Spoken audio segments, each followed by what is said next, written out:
தலைவர் அவர்களே, முதல்ல இந்த 717 கடைகளை மூடிட்டீங்களா, அதுனா ஏன் எங்களுக்கு டீட்டெயில் இல்லை அப்படிங்கிறாங்க.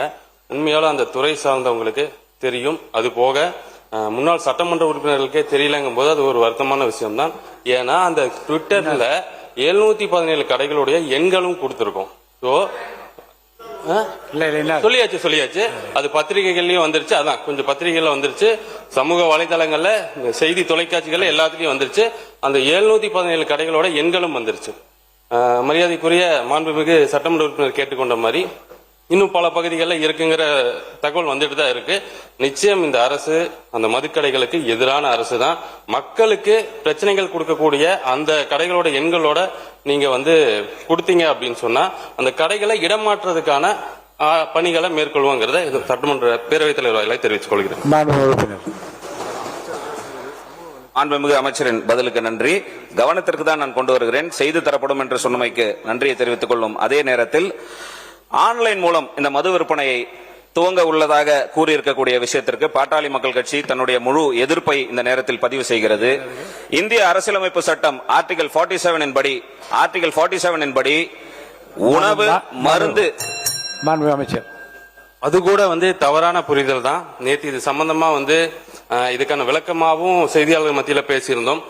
ஆன்லைன் மூலமா இதுக்கு முன்னாடி இது மானிய கோரிக்கையில் சொல்லலான் இருந்தோம். மாண்புமிகு உறுப்பினர் கேட்டதுனால இதை சொல்றோம். இந்த 10 ரூபா ஒரு பாட்டிலுக்கு அதிகமா வாங்குறாங்க அப்படிங்கிற பிரச்சனைகள் தொடர்ந்து இருந்துட்டே இருக்கு. கடந்த சட்டமன்ற கூட்டத்தொடர்கள்ல கடந்த ஆட்சி காலத்துல நம்மளுடைய துறை சார்ந்த அமைச்சர்கள் சொல்லியிருக்க பதில் என்னன்னா, 2011 இருந்தே இந்த பிரச்சனைகள் இருக்கு. இந்த 4 ஆண்டுகளாகத்தான் இந்த பிரச்சனையை ஊதி பெருசாக்குறாங்க, அரசுக்கு அவப்பெயர் ஏற்படுத்த முயற்சி பண்றாங்கன்னு பதிவு பண்ணியிருந்தாரு. ஆனா யாருமே அந்த பிரச்சனைக்கான தீர்வை நோக்கி போகல. இந்த தமிழக வெற்றி கழக ஆட்சி, மாண்புமிகு தமிழக முதலமைச்சர் என்ன சொல்லியிருந்தாருன்னா, இந்த பிரச்சனைக்கான ஏன் இது இந்த நடந்துட்டே இருக்கு அப்படிங்கறத தேடி எடுக்கும் போது சில தொழிலாளர்களுடைய அவங்களோட பிரச்சனைகள் இருந்துச்சு, அதை சரி பண்றதுக்கு முயற்சி பண்ணிட்டு இருக்கோம். இன்னொன்னு நீங்க இந்த ஆன்லைன் கேட்டனால சொல்லிடுறேன், இது விற்பனை கிடையாது, ஆன்லைன்ல விற்பனை கிடையாது. நீங்க இது ஒரு கேஷ்லெஸ் டிரான்சாக்சன் மட்டும்தான். ரொம்ப நாட்களா எல்லாருமே சொல்லிட்டு இருந்தது என்னன்னா, அங்க இந்த டாஸ்மாக் கடைகள் பண பரிவர்த்தனை வேண்டாம், பண பரிவர்த்தனைனால அது முறைகேடான பணங்கள் வாங்கப்படுகிறது, வசூலிக்கப்படுகிறது. பெரும்பாலும் விரும்புறாங்களோ அந்த ப்ராடக்டை அந்த கடைக்கு முன்னாடி போய் அந்த கடையோட எண்ணெய் கொடுத்தாலோ அல்லது நியர்பைங்கிற ஒரு கொடுத்தாலும் அந்த கடை எண் வந்துடும். அங்க கன்சியூமர் விரும்புற அந்த பொருள் அந்த கடைகள்ல இருக்கும். அதை தேர்ந்தெடுத்து அதை பே பண்ணிட்டு அந்த கியூஆர் கோடை காட்டினா அந்த பொருள் கொடுப்பாங்க. நீங்க மாண்புமிகு சட்டமன்ற உறுப்பினருக்கு மாண்புமிகு பேரவைத் தலைவர் வாயிலாக கேட்டுக்கிறதுனா, தவறான கருத்தை பதிவு பண்ண வேண்டாம். தெளிவா இதில் என்ன சந்தேகம் இருந்தாலும் கேட்டா அதை விளக்கறதுக்கு அரசு தயாராக உள்ளது. மாண்புமிகு பேரவைத் தலைவர் அவர்களே, நான் தவறான கருத்தை பதிவு செய்யவில்லை. மாண்புமிகு அமைச்சர் சொல்வது போல கேஷ்லெஸ் டிரான்சாக்சன் என்பதற்கு ஜிபே, கார்டு மூலமாக டாப்பிங் சிஸ்டம் எல்லாம் ஆல்ரெடி நடைமுறையில் தான் இருந்து கொண்டிருக்கிறது. நான் சொல்ல வேண்டியது என்னவென்று சொன்னால், நீங்கள் உங்கள் கொள்கை தலைவராக வைத்திருக்கக்கூடிய பேரறிஞர் அண்ணா அவர்கள் இத மதுவை வருமானம் வரக்கூடிய ஒரு பொருளாக பார்க்க கூடாது. மதுவினால் வருகின்ற வருமானம் குஷ்டரோகி கையில் இருக்கின்ற வெண்ணெய்க்கு சமம் என்று பேரறிஞர் அண்ணா சொன்ன வார்த்தைகளை இங்கே நினைவு கூறுகின்ற அதே வேளையில் இந்திய அரசியலமைப்பு சட்டம் ஆர்டிகல் 47 படி மது என்பது எந்தவித காரணத்திற்காகவும் ஒரு அரசாங்கம் முன்னெடுக்க கூடாது.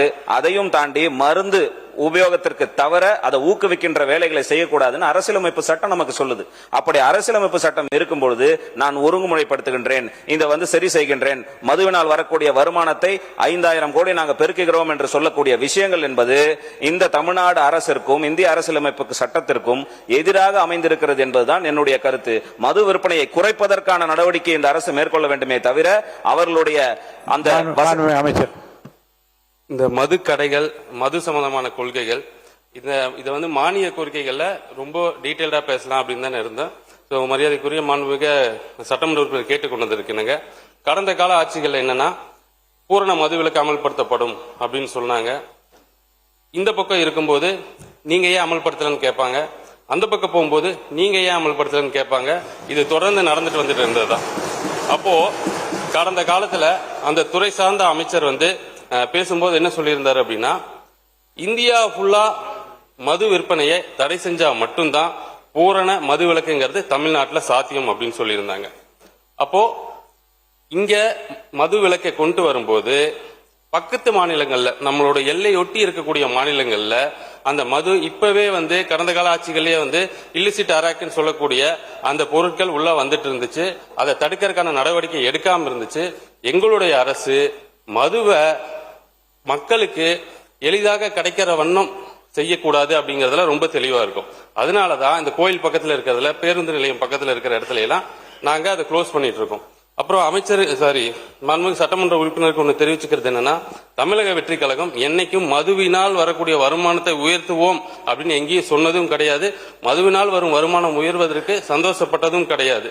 நாங்க இப்பவும் வந்து அந்த 717 கடைகளை க்ளோஸ் பண்ணதுக்கு அப்புறமும் மரியாதை கூட சட்டமன்ற உறுப்பினர் கேட்டாரு எப்படி வருமானம் பெருகுச்சுன்னு. இந்த துறையில இருக்கிற அந்த ஊழல்களை ஒழிச்சதுனால வருமானம் அதிகமாயிட்டே இருக்கு.